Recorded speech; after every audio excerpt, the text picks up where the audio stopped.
ठाणे महानगरपालिका भरतीला सुरुवात झालेली आहे. एकूण 1773 जागा आहेत. 12 तारखेपासून फॉर्म भरायला चालू होणार आहेत. आता हे पेपरला एक ॲड आली होती.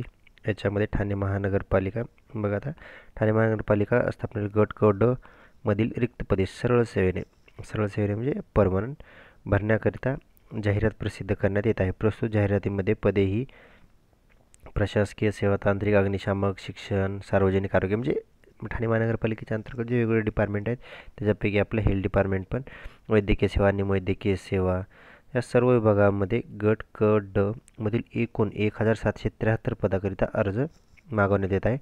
तर आता हे परमनंट भरती आणि फॉर्म भरण्याची डेट काय 12 तारखेपासून 12/8 ते 2/9. आता डिटेल नोटिफिकेशन येईल त्यावेळेस मी प्रत्येकाचा क्रायटेरिया आणि फॉर्म कसा भरायचा ते मी डिटेल एक्सप्लेन करेन. सध्या बघू की 2 सप्टेंबरपर्यंत तुम्हाला फॉर्म भरण्याची डेट आहे.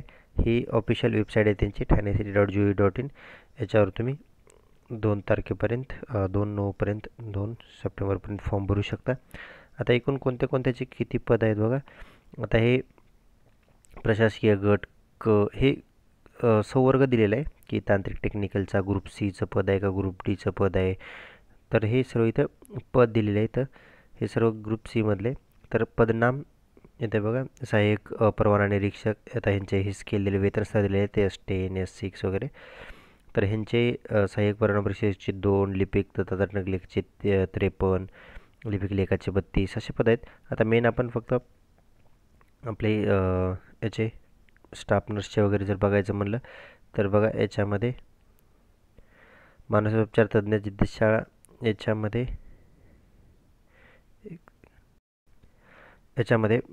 परिचारिका जिद्दशाळा याच्या 3 पोस्ट आहेत. आणि त्याच्यानंतर आपले बघा, आता डायटिशियनच्या 2 आहेत, बायोमेडिकल इंजिनिअरच्या, फिजिओथेरपिस्ट, पब्लिक हेल्थ PHN जे पब्लिक हेल्थ नर्स त्याच्यात 4 आहेत. म्हणजे पहिल्या 3 प्लस हे 4. त्याच्यानंतर नर्स अँड मिडवाईफ परिचारिका स्टाफ नर्स ह्याच्यात 457. तर हे 457 प्लस 7. आता हे टोटल इतक्या जागा आहेत आपल्या जवळपास नर्सिंगच्या 464 जागा आहेत. 1700 जे टोटल जागा आहे त्याच्यापैकी ठीक आहे 464 तर या फक्त स्टाफ नर्सेस आहेत. आता याच्यामध्ये स्टाफ नर्स सोडून बाकी अदर कॅडरच्या पण आहेत भरपूर जागा. जसं एंडोस्कोपी टेक्निशियनच्या 2 आहेत, ऑडिओमेट्री टेक्निशियनचे 2 आहेत, अल्ट्रासोनोग्राफी ECG टेक्निशियनचे आहेत, blood bank technician, speech therapist, child psychologist, त्याच्यानंतर ECG technician, medical record officer, physiotherapist, औषधी. हे बघा, फार्मासिस्टच्या पण आहेत भरपूर जागा. फार्मासिस्टच्या पण जवळपास 36 जागा आहेत. तर कोणी फार्मासिस्ट असेल तर बघा 36 बघू शकता तुम्ही जागा आहेत त्याच्यानंतर डेप्युटी लायब्ररी असिस्टंटच्या वगैरे. फक्त एवढेच नाही तर इकडे पण आहेत आणखीन गट क ते खाली ह्या शेवटी गट डचे आहेत.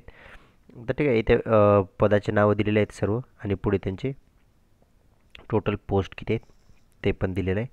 आता ह्यांचा प्रत्येकाचा क्रायटेरिया काय राहील तर ह्याचं डिटेल नोटिफिकेशन आल्यानंतर मी एक्सप्लेन करेन की प्रत्येकाचा क्रायटेरिया काय आहे. त्याच्यामध्ये बघा, याच्यात त्यांनी एक वेळापत्रक पण दिलेलं आहे की ऑनलाईन अर्ज भरण्यासाठीचं वेळापत्रक म्हणजे टाईम त्यांनी काय काय दिलेलं आहे. त्याच्यामध्ये सगळ्यात पहिला अर्ज सादर करण्याचा कालावधी 12 ऑगस्टपासून फॉर्म चालू होणार आहे ते 2 सप्टेंबरपर्यंत. तर इतके दिवस तुम्ही फॉर्म भरू शकता. त्याच्यानंतर ऑनलाईन पद्धतीने विहित परीक्षा शुल्क भरण्याचा अंतिम दिनांक.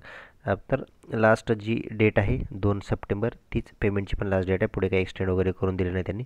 त्याच्यानंतर नेक्स्ट परीक्षेच्या ऑनलाईन प्रवेशपत्र उपलब्ध होण्याचा दिनांक 7 दिवस अगोदर. तर 1 वीक आठवडा आधी तुम्हाला हॉल तिकीट येऊन जातील.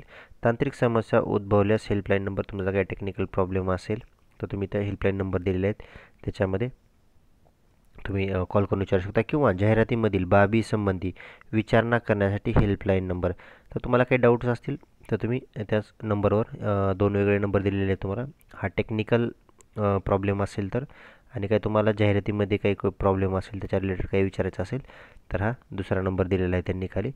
याच्यामध्ये त्यांनी सांगितले की वेळ कार्यालयीन कामकाजाच्या दिवशी सोमवार ते शुक्रवार. ठीक आहे, जर सॅटर्डे संडे कोणी तो फोन रिसिव्ह नाही करणार ते असं पण करत नाहीत म्हणा, पण जरा त्यांनी दिले की सोमवार ते शुक्रवारपर्यंत करतील एखाद्या वेळेस. चला, त्याच्यानंतर परीक्षेचा दिनांक, वेळ याच्यामध्ये हॉल तिकीट आले असं समजेल. ठीक आहे, ही वेबसाईट आहे याच्यावरच तुम्हाला समजतील. फीस किती राहील याच्यासाठी ॲप्लिकेशन फीस बघा, मागास प्रवर्ग 1,000 रुपये ओपनसाठी वगैरे, आणि जे मागास प्रवर्ग असतील रिझर्व कॅटेगरी वगैरे असेल त्यांच्यासाठी 900 रुपये. ठीक आहे. आता हे ऑब्व्हियसली टी सी एसचाच पॅटर्न आहे सर्व. टी सी एसच एक्झाम घेणार, हे टी सी एसची फीस वगैरे तर आहे जेवढी सर्वांना माहीत आहे.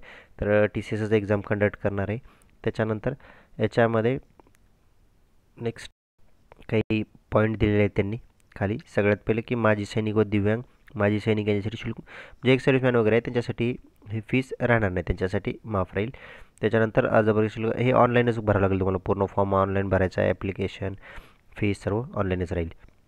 उमेदवारात प्रसिद्ध केलेल्या जाहिरातीमध्ये एकापेक्षा अधिक पदासाठी अर्ज करायचे असल्यास अशा प्रत्येक पदासाठी स्वतंत्र अर्ज करून त्याने स्वतंत्र परीक्षा शुल्कवर, म्हणजे एकापेक्षा जास्त मल्टिपल पोस्टसाठी पण भरू शकता. आता समजा कोणी आहे ज्याला ग्रुप सीमध्ये पण इलिजिबल आहे कुठल्या तरी पोस्टला, तो 1-2 पोस्टला फॉर्म भरू शकतो. असं नाही की एकाच पोस्टला भरू शकतो. समजा कोणी स्वच्छता निरीक्षक आहे त्याला क्लर्कचा पण फॉर्म भरायचा आहे, भरू शकता. तर डिपेंड आहे, एकापेक्षा जास्त भरायचं असेल भरू शकता, पण तेवढी तुम्हाला त्याची सेपरेट ॲप्लिकेशन तेवढं करावं लागतील. म्हणजे एकच लॉग इन राहील, एकाच लॉग इनवरून तुम्हाला करावं लागेल, फक्त तेवढ्या वेळेस अप्लाय करावं लागेल आणि तेवढ्या वेळेस त्याची फी पे करावं लागेल तुम्हाला. त्याच्यानंतर जी काही फीस राहील ती नॉन रिफंडेबल फी आहे, एकदा भरल्यानंतर पुन्हा काही रिफंड होणार नाही. त्याच्यानंतर ऑनलाईन अर्ज सादर करण्याचा पद्धत तपशील, ऑनलाईन अर्ज करण्यासाठी ठाणे महानगरपालिका, म्हणजे ज्यांनी वेबसाईट दिलेली आहे त्यांनी ठाणे-सिटी.gov, म्हणजे प्रॉपर त्याचं वेबसाईट थ्रू तुम्ही हे करायचं आहे, अर्ज भरायचे आहेत, दाखल करायचे आहेत. आता बाकी सर्व गोष्टी ज्या आहे की प्रत्येक पोस्टचा क्रायटेरिया काय राहील, किंवा त्याच्यानंतर त्याचे शैक्षणिक अर्हता म्हणजे एज्युकेशन क्वालिफिकेशन काय लागेल, किंवा रिझर्वेशन काय काय त्याच्यामध्ये, कोणत्याला किती सीट मिळाल्या. ठीक आहे. हे सर्व डिटेलमध्ये आता डिटेल पी डी एफ येईल, त्याच्यामध्ये येईल. सध्या साईटचा त्यांचा इश्यू आहे, ते साईट नाही चालत आहे सध्या. उद्यापर्यंत येऊन जाईल. उद्या आल्यानंतर मी डिटेल व्हिडिओ बनवेल, त्याच्यावर डिटेल नोटिफिकेशन, त्याच्यामध्ये मी सर्व पदांचे क्रायटेरिया काय आहे ते एक्सप्लेन करेन. त्याच्यानंतर सीट्स किती आहेत कोणत्या पोस्टला. ओके, चला. याच्या व्यतिरिक्त काही डाऊट्स असेल तर डिस्क्रिप्शनमध्ये लिंक आहे, तिथे जॉईन करून तुम्ही विचारू शकता. आता ही खूप मोठी भरती आहे, खूप टाईमनंतर ठाणे महानगरपालिका एवढी मोठी भरती आली. शक्यतो महानगरपालिकेमध्ये इतक्या जागा निघत नाहीत, पण इतक्या जागा निघणं म्हणजे खूप मोठी भरती आहे ही. आता बघा 1,773, तर हे टोटल जागा आहेत, पण आपल्या स्टाफ नर्सच्या पण बघा भरपूर जागा आहेत. स्टाफ नर्सच्याच फक्त प्लेन 457 जागा आहेत. मग याच्यामध्ये ऑब्व्हियसली सर्व रिझर्वेशन येतील. त्याच्यामध्ये तुमच्या कॅटेगरीला पण इतक्या जागा आहेत, तर प्रत्येक कॅटेगरीला पण रिझर्वेशन येईल. त्याच्यानंतर स्पेशली जर हॉरिझॉन्टल रिझर्वेशन असतील तुमचे, त्याला पण रिझर्वेशन मिळेल तुम्हाला. फिमेल्सला पण रिझर्वेशन मिळेल. ठीक आहे. जे काय असेल मी डिटेलमध्ये ज्यावेळेस डिटेल नोटिफिकेशन येईल त्यावेळेस मी एक्सप्लेन करेल. तोपर्यंत काही डाऊट असेल तर डिस्क्रिप्शनमध्ये लिंक आहे, तिथे जॉईन करून विचारू शकता. ओके.